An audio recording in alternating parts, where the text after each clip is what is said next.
नमस्ते दोस्तों, मैं हूँ ब्रिजनारायण यादव। मैं आज आपको बताऊंगा पर्सनल फाइनेंस के बारे में। पर्सनल फाइनेंस एक ऐसी चीज़ है जो पैसा आप बैंक में रखे हुए हैं, जो भी पैसा रखे हुए हैं उस पैसे को आप कहीं भी इन्वेस्ट करके लगा करके आप अच्छा पैसा कमा सकते हैं और अपनी पैसे की कीमत बढ़ा सकते हैं। तो दर्शकों, पर्सनल फाइनेंस सबके लिए बहुत ज़रूरी होता है। चाहे आपकी उम्र जो भी हो, आपको पर्सनल फाइनेंस की तरफ ज़्यादा ध्यान देना चाहिए और इसके लिए कम से कम जानकारी ज़रूर रखना चाहिए। हर बिगनर्स के लिए मैं आपको आज शुरू से ही स्टार्टिंग से सिखाऊंगा। बिगनर्स के लिए मैं सिखाऊंगा कि पर्सनल फाइनेंस का उपयोग कैसे कर सकते हैं और सेविंग कैसे कर सकते हैं। पर्सनल फाइनेंस इन हिंदी। पर्सनल फाइनेंस का सब्जेक्ट ना बहुत ही बड़ा है, पर मेरा मानना यह है कि आपकी उम्र जो भी हो ना, आपको पर्सनल फाइनेंस के बारे में थोड़ा तो सीखना चाहिए, क्योंकि मैं लाइफ स्किल ना आप स्कूल में कभी नहीं सीखोगे, ना कॉलेज में नहीं सीख पाओगे। आप बस ऐसे आपको बिल्कुल ही जाननी चाहिए जो चलो tip number one, saving account is pad. इसका मतलब है क्या है? इसका मतलब यह है कि हम स्कूल में सीखते हैं इंटरेस्ट के बारे में, simple interest, compound interest. Teachers हमें यह सिखाती है कि यार अगर आपने पैसा कमाया ना, तो पैसा अगर आप बैंक में रखोगे, अपने सेविंग अकाउंट में रखोगे, तो हर साल वो पैसा मल्टीप्लाई होता जाएगा, इसकी रकम ज़्यादा बढ़ जाएगी खुद में। हाँ जी, ये सच है। पर आपको भी जानना चाहिए कि saving account for your life is just the basic. अगर आपने ज़िंदगी भर सिर्फ अपना पैसा सेविंग अकाउंट में मेंटेन किया ना, तो वो आपकी लाइफ की सबसे बड़ी गलती होगी। क्योंकि इन्फ्लेशन का मतलब क्या है? Inflation is the increase of prices of things around use all in the general value of money. तो मैं बेसिकली यार डेफिनेशन को सिंपल करके आपको समझाता हूँ। इन्फ्लेशन का मतलब है कि मान लो आज जो जेब में 10 है, 10 रुपया, आप वो 10 रुपये से ना एक चिप्स का पैकेट खरीद सकते हो, पर कल नहीं, चलो 10 साल बाद वो 10 रुपये की कीमत ना कम हो जाएगी, आपका वही चिप्स का पैकेट आपको, क्योंकि इन्फ्लेशन 100 रुपये में ख़रीदना पड़ेगा। क्योंकि इन्फ्लेशन जैसे वर्ल्ड की इकोनॉमी डेवलप हो रही है, जैसे इंडिया की इकोनॉमी डेवलप हो रही है, सब चीज़ों की कीमत ना ज़्यादा बढ़ रही है। तो आपके लिए इसका क्या महत्व है? आपके लिए इसका महत्व यह है कि जो 1 करोड़ या 1 लाख आपने बैंक अकाउंट में आज अपने सेव किए हैं, कि ना 5 साल बाद, 10 साल बाद वो 1 लाख की कीमत थोड़ी ही कम हो जाएगी।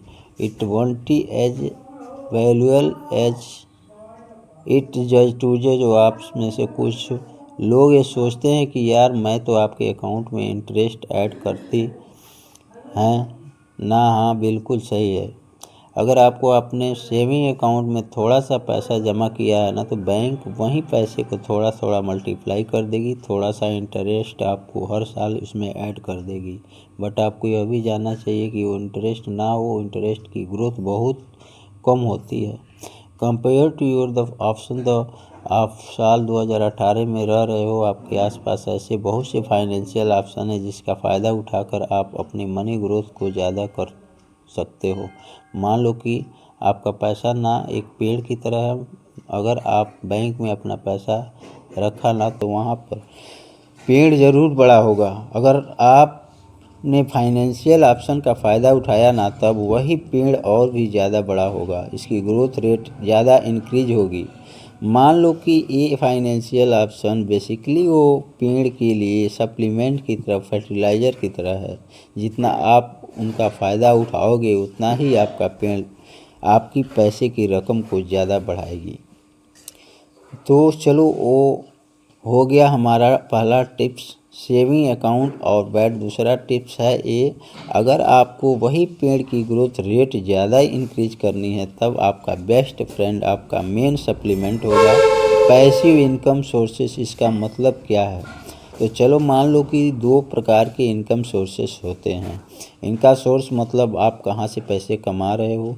एक होता है इनएक्टिव, एक्टिव इनकम सोर्स इसका मतलब होता है कि जो आप जॉब कर रहे हो ना, मान लो कि एक डॉक्टर हो या जिम के में ट्रेनर हो या एक बिजनेसमैन हो, आप हर दिन अपने जॉब पर जा रहे हो, हॉस्पिटल जा रहे हो। अगर आप डॉक्टर हो, अगर बिजनेस करने जा रहे हो तो आप ऑफिस जा रहे हो और वहाँ खुद का टाइम स्पेंड कर के आप वहाँ से पैसा कमा रहे हो। वो पैसा कमाने के लिए ना आपको वहाँ रहना है, आपको ट्रेनिंग देनी है, 1 घंटे के लिए आपको पेशेंट से मिलना, आपको सर्जरी करनी है, आपको बिजनेस करना है। आप अपना टाइम दे रहे हो दुनिया को और दुनिया आपको पैसा दे रही है। उसे हम कहते हैं कि active income source. You are active in the that situation. अब बात करती है पैसिव इनकम सोर्सेज के बारे में। पैसिव इनकम सोर्सेज क्या होते हैं? पैसिव इनकम सोर्सेज ऐसे इनकम सोर्सेज हैं जिसका फ़ायदा उठाकर आप घर बैठे बैठे ना पैसा कमा सकते हो। मान लो आप घर बैठे हो और खुद पैसा बाहर से आ रहा है, तो आपकी लाइफ की मिशन यही होनी चाहिए कि यार मुझे ना खुद के पैसे इनकम सोर्सेज बहुत ज़्यादा इंक्रीज करने हैं, ताकि आप चिल मार के घर पर बैठ के ना पैसा कमा सकते हो। आप शहर में जितने भी अमीर लोगों को देखते हो ना, जो बड़ी गाड़ियों में घूम रहे हैं, वो वर्ल्ड के ट्रेवल करते हैं। वो अमीर क्यों हुए हैं? वो अमीर इसलिए हुए क्योंकि the have manage the money well. उन्हें पर्सनल फाइनेंस के बेसिक्स आते हैं और मोस्टली ना उनके पैसिव इनकम सोर्सेज होते हैं, इसलिए उन्हें इतना टाइम मिलता है कि गाड़ी में ऐसे घूम सकते हैं, दुनिया भर घूम सकते हैं, क्योंकि वे have time on the had. लोग अमेरिका में बैठे हैं, वे बैठे हैं और वहाँ बैठे बैठे ना अपने पैसिव इनकम सोर्सेज से पैसा कमा रहे हैं। तो उस सिचुएशन को हम कहते हैं फाइनेंशियल फ्रीडम। पैसों की स्वतंत्रता कैसे लगी मेरी हिंदी? तो अभी हम बात करते हैं फाइनेंशियल फ्रीडम के बारे में and how you can achieve financial freedom. खुद ऐसे एक्टिव इनकम सोर्सेज के बदले पैसिव इनकम सोर्सेज आप अपनी लाइफ में कैसे जनरेट कर सकते हो।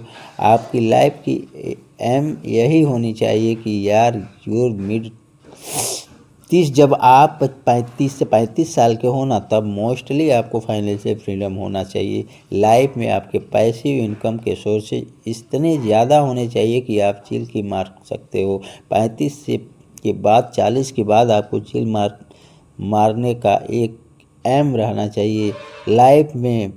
पर यार ज़िंदगी का सबसे कड़वा सच यही है कि आपको ना अपने 20 में, जब आप 20 साल के लेकर 30 साल की उम्र के बीच हो ना, तब आपको एक्टिव इनकम सोर्सेज पर ध्यान देना चाहिए।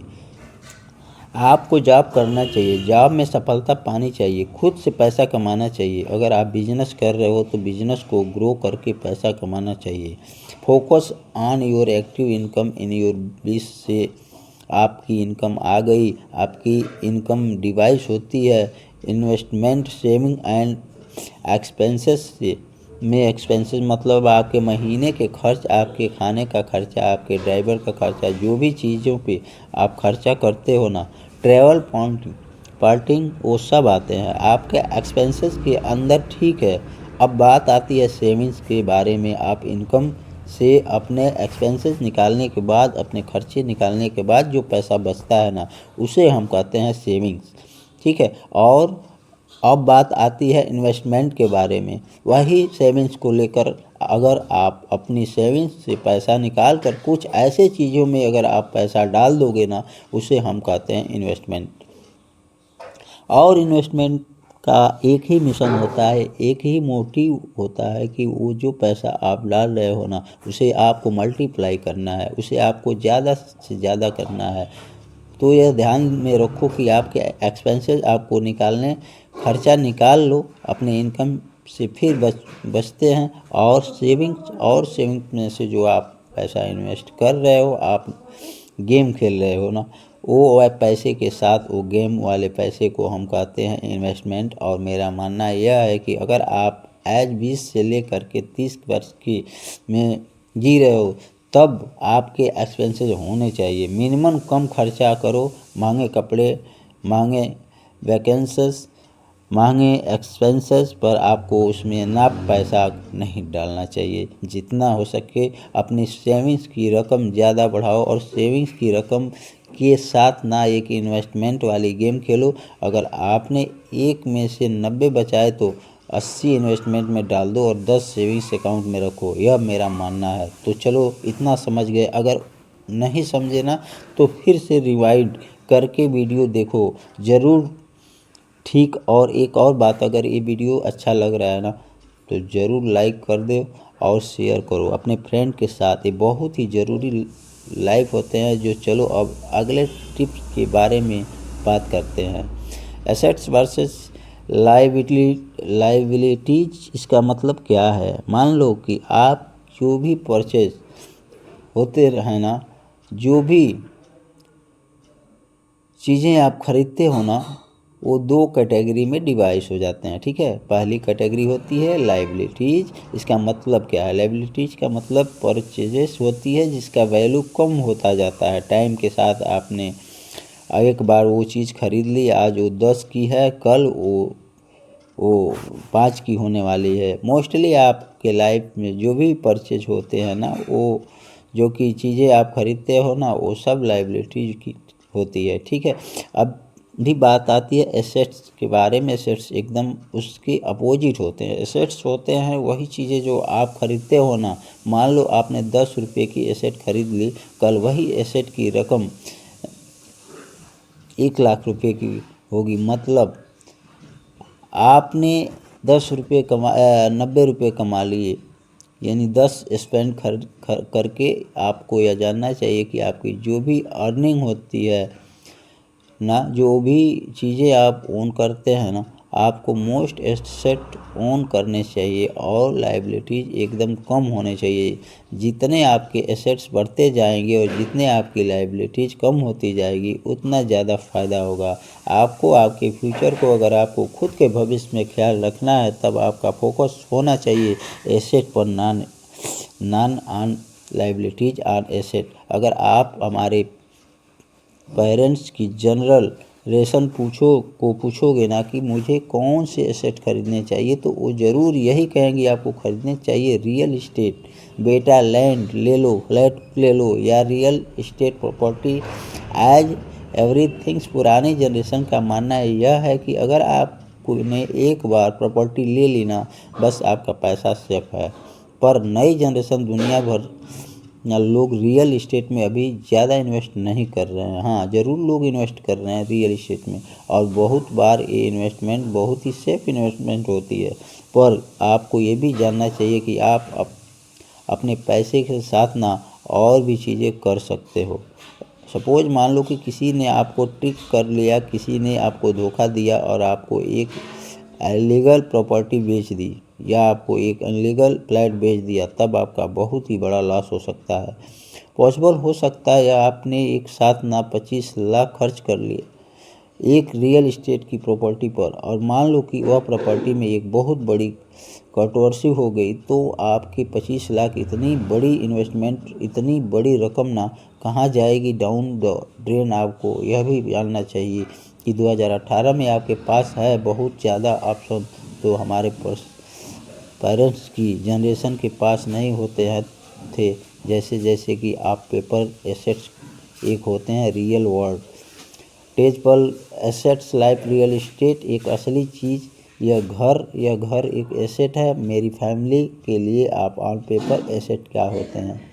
ऑन पेपर एसेट होते हैं shares, governance bonds, bank bonds, fixed deposit, SIP and lot more. आप एसेट्स खरीद के ना खुद का पैसा मल्टीप्लाई कर सकते हो, पर आपको ये भी जानना चाहिए कि इन एसेट्स में अपना पैसा डाल के ना एक रिस्क भी इन्वॉल्व होती है। इन एसेट्स में अपना पैसा डाल कर ना आप अपना पैसा मल्टीप्लाई ज़रूर कर सकते हो, पर यह सब के बारे में हम एक दूसरे वीडियो में बात करेंगे, क्योंकि यह एक बहुत ही डिटेल टॉपिक है।